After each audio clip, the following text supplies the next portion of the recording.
தமிழகத்தில் வாக்குப்பதிவு விறுவிறுப்பாக நடைபெற்று வருகிறது. முதலமைச்சர், எதிர்க்கட்சித் தலைவர் என முக்கிய தலைவர்கள் பலரும் காலையிலேயே வாக்குச்சாவடிகளுக்கு சென்று தங்கள் வாக்குகளை பதிவு செய்தனர். சேலம் மாவட்டம் சிலுவம்பாளையத்தில் உள்ள வாக்குச்சாவடியில் முதலமைச்சர் எடப்பாடி பழனிசாமி தனது வாக்கினை பதிவு செய்தார். நீண்ட வரிசையில் நின்று அவர் தனது வாக்கினை பதிவு செய்தார்.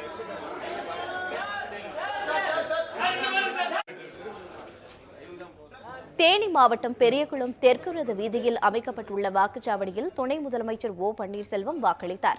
அவரது மகனும் தேனி நாடாளுமன்ற அதிமுக வேட்பாளருமான ரவீந்திரநாத் குமாரும் வாக்களித்தார்.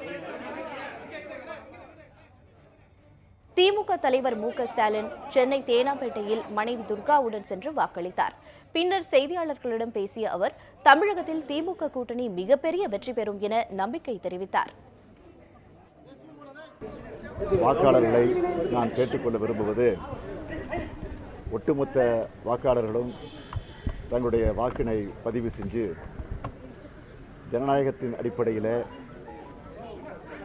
ஒரு ஆட்சி மாற்றத்தை உருவாக்குவதற்கு உங்களுடைய வாக்கு நிச்சயமாக அமைந்திட வேண்டும் என்று நான் கேட்டுக்கொள்கிறேன்.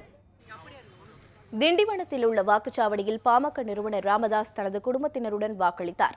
பின்னர் பேட்டியளித்த அவர், அதிமுக கூட்டணி மகத்தான வெற்றி பெறும் என நம்பிக்கை தெரிவித்தார். மேலும் வாக்காளர்கள் தங்களது ஜனநாயக கடமையாற்ற வேண்டும் எனவும் கோரிக்கை விடுத்தார். சிவகங்கை நாடாளுமன்ற தொகுதிக்குட்பட்ட காரைக்குடியில் உள்ள வாக்குச்சாவடியில் முன்னாள் மத்திய அமைச்சர் ப. சிதம்பரம் முதல் வாக்காளராக தனது வாக்கினை பதிவு செய்தார். பின்னர் செய்தியாளர்களிடம் பேசிய அவர், மக்கள் மாற்றத்தை விரும்புவதால் தமிழகத்தில் திமுக தலைமையிலான கூட்டணி மிகப்பெரிய வெற்றியை பெறும் என கூறினார். இந்த நாள் நல்ல நாள்.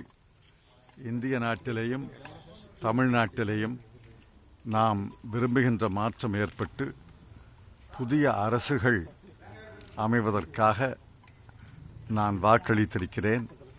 அதைப் போல தமிழ்நாட்டு மக்கள் அனைவரும் வாக்களிக்க வேண்டும் என்று அன்போடு கேட்டுக்கொள்கிறேன். மக்கள் நீதி மய்யத்தின் தலைவரும் நடிகருமான கமல்ஹாசன் சென்னை ஆழ்வார்பேட்டையில் வாக்களித்தார். தனது மகளும் நடிகையுமான ஸ்ருதி ஹாசனுடன் வாக்குச்சாவடிக்கு வந்த அவர் வரிசையில் நின்று வாக்களித்தார். பாஜக மாநில தலைவர் தமிழிசை சவுந்தரராஜன் சென்னை விருகம்பாக்கத்தில் வாக்களித்தார்.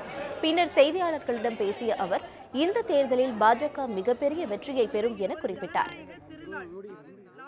அனைவருக்கும் முதல்ல எனது தேர்தல் திருநாள் வாழ்த்துக்களை நான் தெரிவித்துக் கொள்கிறேன். இது ஒரு ஜனநாயக திருநாள், நாமெல்லாம் கொண்டாட வேண்டிய ஒரு திருநாள்.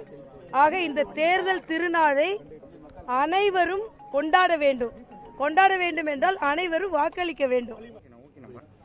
தூத்துக்குடி நாடாளுமன்ற திமுக வேட்பாளர் கனிமொழி சென்னை மயிலாப்பூர் புனித அப்பாஸ் மேல்நிலைப் பள்ளியில் வாக்களித்தார். பின்னர் செய்தியாளர்களிடம் பேசிய அவர், தேர்தல் ஆணையம் ஆளுங்கட்சிக்கு சாதகமாக செயல்படுவதாக குற்றம் சாட்டினார். ஒட்டுமொத்தமாக தேர்தல் ஆணையத்துடைய செயல்பாடுகள் எப்படி பார்க்கீங்க? வாக்குப்பதிவு துவங்கி நடைபெற்று கிட்டத்தட்ட ஆட்சியாளர்களுடைய என்டிஏ உடைய ஒரு கூட்டணி கட்சியை போல செயல்பட்டு கொண்டிருக்கிறார்கள். பல குழப்பங்கள், மக்களுக்கு பல பிரச்சனைகள், சிக்கல்களை ஏற்படக்கூடிய அளவுக்கு செயல்பாடுகள் இருக்கு. ஜனநாயக முறைப்படி இந்த தேர்தல் நடந்து முடிக்கப்பட வேண்டும். அதுதான் ஒரே சவால், வேற எதுவும்